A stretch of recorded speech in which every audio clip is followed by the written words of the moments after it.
we have our two best players of this ball game. Kasama po natin ngayon from the AFP Cavaliers, Romeo Almerol and of course, Darwin Cordero. Congratulations sa inyong kupunan. And of course, gusto lang kitang tanungin, kamusta ang pakiramdam mo? Alam ko, you're one of the veteran player para dito sa kupunan ng AFP Cavaliers. So, kamusta ang gelling ng inyong kupunan considering you have 8 new faces para sa AFP this season?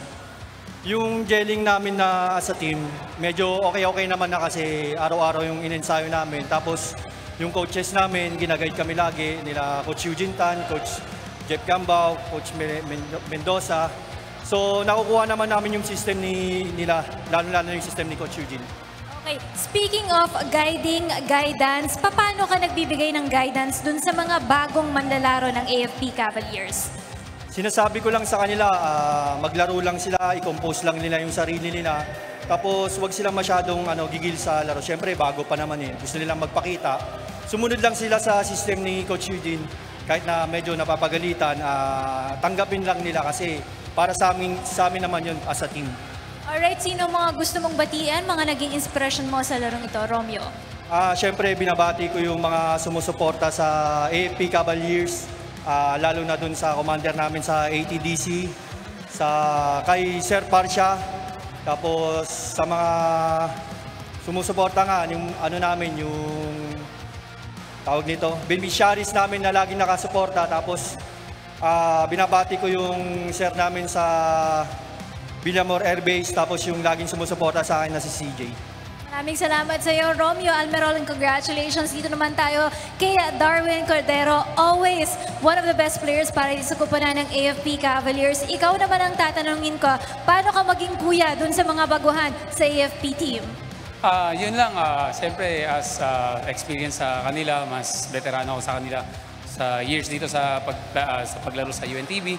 So ginaguide ko lang sila, inaano ko sila na ganito, mag-adjust tayo kung ano yung tawagan ng referee, kailangan natin mag-adjust. Then yung game plan namin, sinabi namin, so far naman mas okay yung game namin ngayon kaysa kumpara nung first game. So mas okay yung gelling namin ngayon sa game. Pero personally, ano ba ang pwede namin ma-expect sa isang Darwin Cordero and ano ba ang expectations mo this season 11? Because last season natapos kayo at the top 4, no? Ano ang ma-expect mo for the AFP team for this season? Siguro same, una siyempre para sa sarili ko, siyempre kailangan ko mag-double effort para sana makapasok kami hopefully sa finals ngayong season 11. And yung siguro yung ano ko lang is, kumbaga gusto ko na yung mga teammates ko, dapat kasama sila sa paglaro ko, dapat na-enjoy din nila yung basketball na hindi yun na puro yung sa akin magagaling yung bola, ganun. So yun na po yung gusto ko as a team kami kung maglaro ngayong season 11. Of course, mga naging inspiration mo sa larong ito, go ahead with your greetings. Yes, una binabati ko yung sumusuporta namin, tatay namin sa AFP Cavaliers, Lieutenant Colonel Edwin Parcha, sir. Maraming salamat sa lahat ng suporta, kay J1 po, Major General Roldan po, Chief of Staff namin, General Browner po, ang aming Commanding General ng Philippine Air Force, Lieutenant General Paredes po.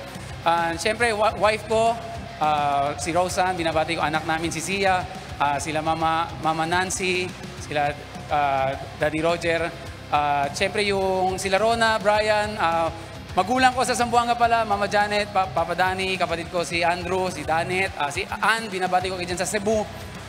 Siyempre, binabati ko ng happy birthday si Madam Raya Manuel, happy birthday sa'yo. So sila Master Sergeant Palting ka sa Zamboanga, Master Sergeant Villanueva, binabati ko kayo. Maraming salamat po.